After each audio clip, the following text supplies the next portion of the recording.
Hey everyone, my name is Michelle. I'm a therapist in the Seattle, Washington area, and I'm going to be answering a question that I got from someone recently.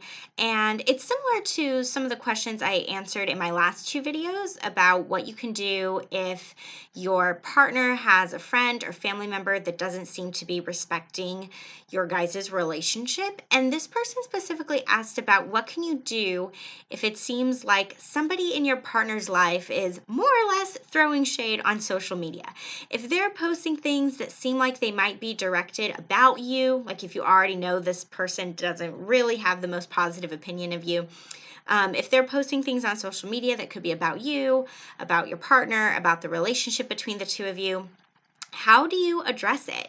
And I'm going to expand this a little bit because it's really easy for people to be passive aggressive on social media. And so sometimes this also happens with two people in a relationship where one partner in the relationship is posting things on social media about their partner, and they can do it in sometimes a really vague, indirect way, but you just have this sense of like they're posting about me.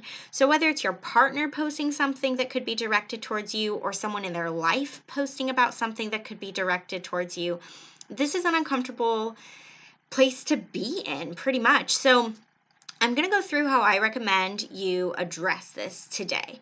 So, the first thing that I recommend is that whether it's your partner posting something that could be passive aggressively about you, or someone in their life, or someone in your own life, honestly, posting something about you or your relationship, is first things first, I recommend trying to check the facts of the matter.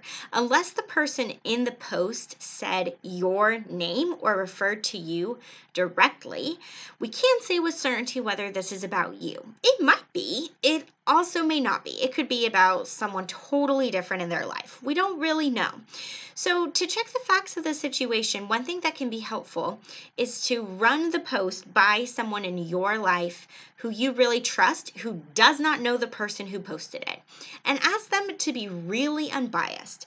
Say, reading this, what are your thoughts on it? Do you think they could be posting about me?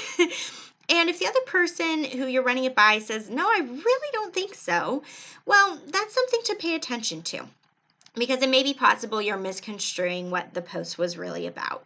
Or you may run it by someone who's more or less an objective third party, and they may say, well, yeah, given what you're telling me about the history between the two of you, that might be about you.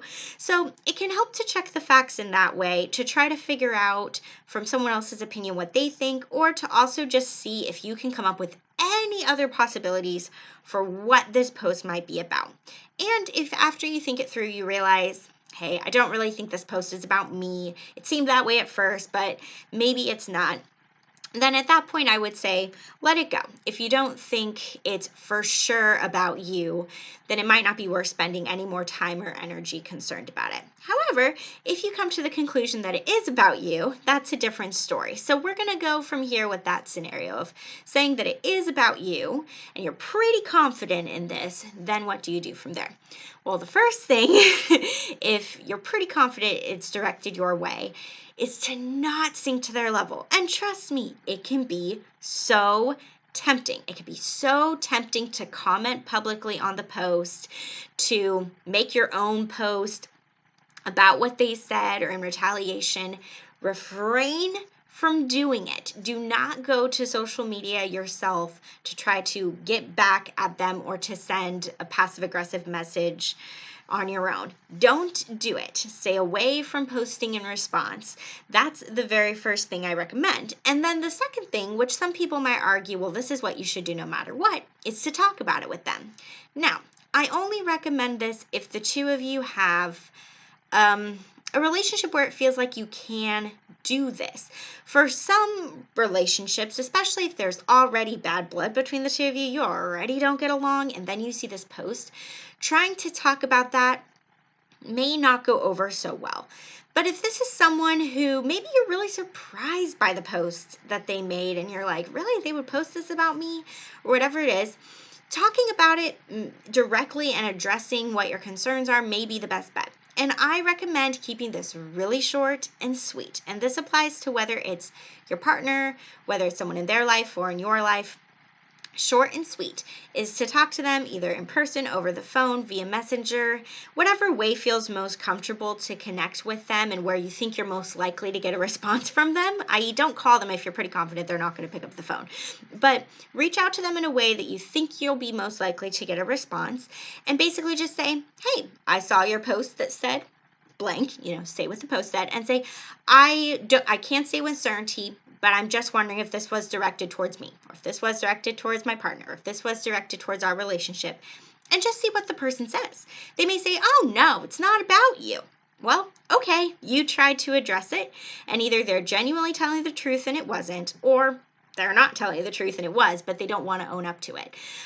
That's more than likely the response you may get is them saying, no, it wasn't about you. And whether they're lying or whether they're telling the truth, at that point, just drop it. You did your best to communicate, and if they didn't want to be honest, if they are genuinely hiding something, then that's on them, not on you. Now, if you do get a response back and they say, well, to be honest, yeah, that was a little bit about you, rather than getting really angry in response of like, how dare you post that about me, to just say, hey, in the future, if there are things that you're worried about with me, my partner, our relationship, it would be best if you come to us. That's what I would appreciate rather than posting it on social media. But thanks for your honesty and validate that that's hard to do. It's hard to own our stuff, which is why people hide behind social media in the first place and post things on the internet instead of communicating directly with people. So bring it up directly to that person if you feel comfortable doing so. If not, that's okay. I still recommend not retaliating. And if you're not able to bring it up, that means you're just going to be left with some unanswered questions. But it's up to you to decide what feels better to you, to try to have a direct conversation about it, or to just, even if it was about you, to just let it go and to not try to get into it with that person. It's only really for you to make that call of what's going to feel best. Now, if it is someone in your partner's life, because that's what I've been talking about the last couple episodes, is setting boundaries with some people who your partner may have a hard time setting boundaries with. If it's that, then, it may be something where it's best if your partner addresses it with them, or if you and your partner get on maybe a group thread with them. This will really, really highly depend on what your partner feels comfortable doing to get involved. And again, the unique nature of this relationship. For some people, starting a group message might be the worst thing in the world. For other people, it might be a good approach. So there's lots of different options for how to address it. But again, keep it short and sweet. I saw your post. This is what it said. I'm just wondering if that was about me or about us. So that's what I recommend. And then, like I said, if it's one of those situations where they don't want to talk about it, let it go. And if it's something where they did admit to it, then, like I mentioned, just saying exactly that of, all right, thanks for letting me know. Please come to me in the future instead of posting on social media. I would really appreciate that. So I hope this helps with addressing that. Again, it's hard to give really direct, specific advice because every relationship is going to be different and every post is going to be different. And so it really comes down to you trusting your inner knowing about this other person and what you think will be best to communicate with them if you feel comfortable giving that a go. If you have any questions for me about love, relationships, anything in that realm, send me an email at nextchapter.michelle@gmail.com, and I'll answer another question next week. Thank you.